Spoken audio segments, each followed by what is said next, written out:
사도행전 6장입니다. 그 무렵 제자들이 증가하자 그리스어를 하는 유대인들이 히브리어를 하는 유대인들에 대해 불평하기 시작했다. 그들의 과부들이 매일 음식을 나누어 받을 때 소홀히 여겨졌기 때문이다. 그래서 12사도가 많은 제자를 불러 모아놓고 말했다. 우리가 하느님의 말씀을 제쳐놓고 식탁에 음식을 나누어 주는 일을 하는 것은 옳지 않습니다. 그러므로 형제 여러분 가운데서 평판이 좋고 영과 지혜가 충만한 7사람을 선택하십시오. 그러면 이 필요한 일은 그들에게 맡기고 우리는 기도와 말씀의 봉사에 전념할 것입니다. 모두가 그 말을 듣고 기뻐했다. 그리하여 그들은 믿음과 성령이 충만한 사람인 스데반, 그리고 빌립, 브로고로, 니가노르, 티몬, 바르메나, 안티오크의 개종자인 니골라를 선택하여 사도들에게 데려갔다. 사도들은 기도한 후에 그들에게 손을 얹었다. 그리하여 하느님의 말씀이 계속 퍼지고 예루살렘에서 제자들의 수가 계속 크게 늘어났으며 많은 제사장들이 믿음에 순종하기 시작했다. 스데반은 하느님의 은혜와 능력이 충만하여 백성 가운데서 매우 놀라운 일과 표징을 행하고 있었다. 그때 이른바 해방민의 회당에 속한 몇몇 사람이 얼마의 키레네 사람들과 알렉산드리아 사람들과 길리기아와 아시아 출신 사람들과 함께 와서 스데반과 논쟁했다. 하지만 그가 지혜와 영으로 말하는 것을 당해낼 수 없었다. 그래서 그들은 은밀히 사람들을 선동하여 우리는 그가 모세와 하느님을 모독하는 것을 들었습니다 하고 말하게 했다. 그들은 백성과 장로들과 서기관들을 부추겨 갑자기 그에게 몰려가서 그를 붙잡아 사내들인으로 끌고 갔다. 그리고 거짓 증언들을 내세웠는데 그들은 이렇게 말했다. 이 사람은 끊임없이 이 거룩한 곳과 율법을 거슬러 말합니다. 예를 들면 나사렛 사람 예수가 이곳을 헐고 또 모세가 우리에게 전해준 관습도 바꿀 것이라고 말하는 것을 우리가 들었습니다. 사내들인에 앉아있던 모든 사람이 그를 바라보니 그의 얼굴은 천사의 얼굴 같았다. 7장입니다. 대제사장이 이 말이 사실이오? 하고 묻자 스데반이 말했다. 부형 여러분 들어보십시오. 우리 조상 아브라함이 하란에 거주하기 전 메소포타미아에 있었을 때에 영광의 하느님께서 그에게 나타나셔서 내 땅과 내 친족을 떠나 내가 너에게 보여줄 땅으로 들어가거라 하고 말씀하셨습니다. 그래서 그는 칼데아 사람들의 땅을 떠나 하란에 거주했습니다. 그의 아버지가 죽은 뒤에 하느님께서는 그가 그곳을 떠나 지금 여러분이 사는 이 땅에 정착하게 하셨습니다.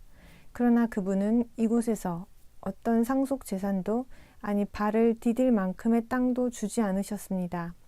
다만 그와 그의 자손에게 이 땅을 소유지로 주시겠다고 약속하셨습니다.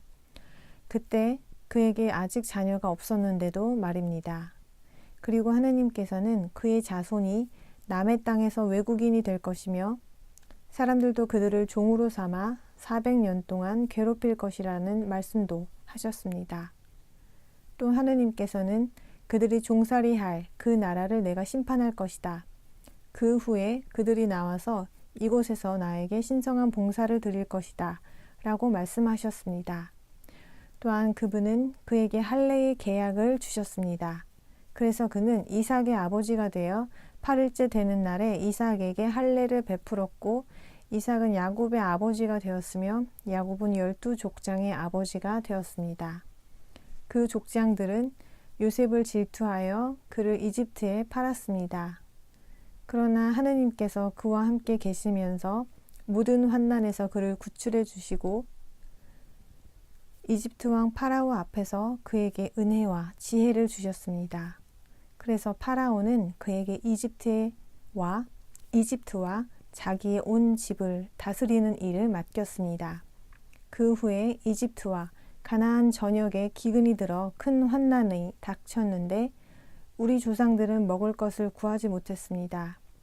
야곱은 이집트에 식량이 있다는 말을 듣고 우리 조상들을 처음으로 그곳에 보냈습니다. 그리고 두 번째로 보냈을 때에 요셉은 그의 형제들에게 자기가 누구인지 밝혔고 파라오도 요셉의 가족에 대해 알게 되었습니다. 요셉은 소식을 전해 아버지 야곱과 모든 친족 전부 합해 75명을 그곳에서 불러왔습니다. 그래서 야곱이 이집트로 내려갔으며 거기서 야곱도 죽고 우리 조상들도 죽었습니다. 그들은 세겜으로 옮겨져 아브라함이 세겜에서 하몰의 아들들에게 은전을 주고 산 무덤에 뉘어졌습니다. 하느님께서 아브라함에게 확언하신 약속이 성취될 때가 가까워지자 그 백성이 이집트에서 늘어나고 불어났습니다. 그러다가 이집트에 요셉을 모르는 다른 왕이 일어났습니다. 그 왕은 교활하게 우리 민족을 학대하여 부당하게도 조상들에게 아기들을 버리라고 강요해서 아기들이 살아남지 못하게 했습니다. 그때 모세가 태어났는데 그는 하느님 보시기에도 매우 아름다웠습니다.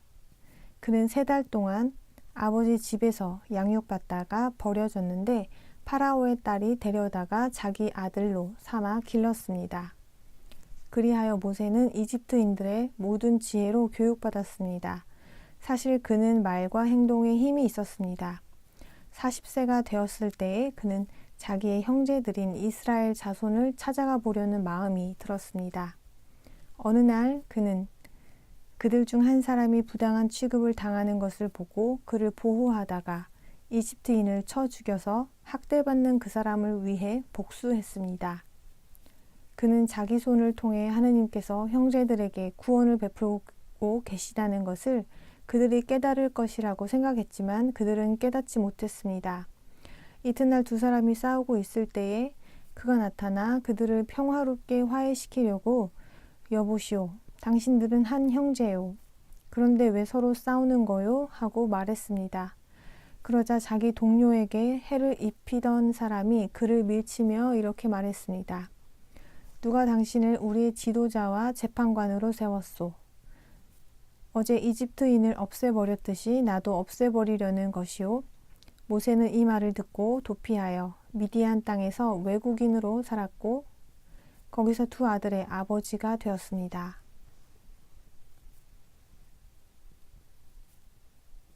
(40년이) 지난 후에 시나이 산의 광야에서 천사가 가시덤불의 불꽃 속에서 그에게 나타났습니다. 모세는 그 광경을 보고 깜짝 놀랐습니다. 그래서 자세히 보려고 가까이 가는데 여호와의 음성이 들렸습니다. 나는 내 조상들의 하느님 곧 아브라함과 이삭과 야곱의 하느님이다. 모세는 몹시 떨려서 감히 더 자세히 보지 못했습니다. 여호와께서 그에게 말씀하셨습니다. 내가 서 있는 곳은 거룩한 땅이니 발에서 신을 벗어라. 나는 이집트에 있는 내 백성이 압제받는 것을 분명히 보고 그들의 신음소리를 듣고서 그들을 구출하려고 내려왔다. 이제 내가 너를 이집트로 보내겠다. 사람들이 누가 당신을 지도자와 재판관으로 세웠소? 하고 말하며 배척한 바로 그 모세를 하느님께서는 가시덤불에서 그에게 나타난 천사를 통해 지도자와 구출자로 보내셨습니다. 그는 이집트와 홍해와 광야에서 40년 동안 놀라운 일과 표징을 행하면서 그들을 인도해냈습니다. 바로 그 모세가 이스라엘 자손에게 하느님께서 여러분을 위해 여러분의 형제들 가운데서 나와 같은 예언자를 일으키실 것입니다. 라고 말했습니다. 그는 시나이 산에서 자기에게 말한 천사와 우리 조상들과 함께 광야의 회중 가운데 있으면서 살아있는 신성한 선언을 받아 우리에게 주었습니다. 그런데 우리 조상들은 그에게 순종하려고 하지 않았고 오히려 그를 배척하고 이집트로 돌아가려는 마음을 품었습니다. 그래서 아론에게 우리를 이끌어줄 신들을 만드시오.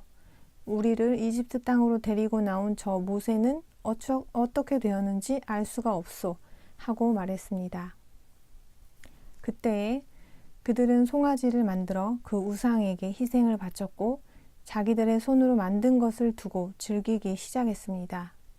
그래서 하느님께서는 그들에게서 돌아서시고 그들이 하늘의 군대를 숭배하게 내버려 두셨습니다. 그것은 예언서에 이렇게 기록된 것과 같습니다. 이스라엘아, 너희가 광야에서 지낸 40년 동안 제물과 희생을 나에게 바친 적이 있느냐? 오히려 너희는 몰록의 천막과 레판신의 별, 곧 너희가 숭배하려고 만든 형상들을 떠매고 다녔다. 그러므로 내가 너희를 바빌론 너머로 쫓아버리겠다.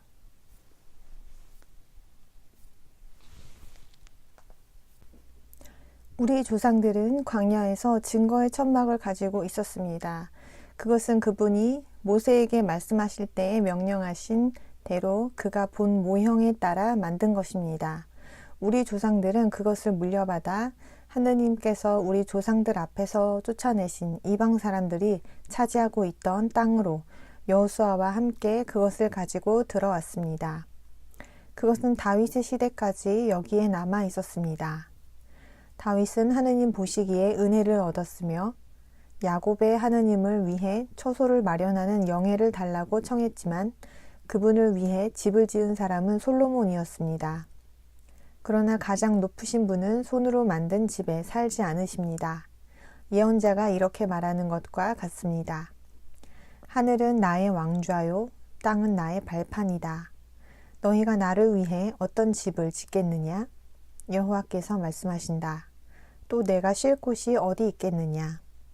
나의 손이 이 모든 것을 만들지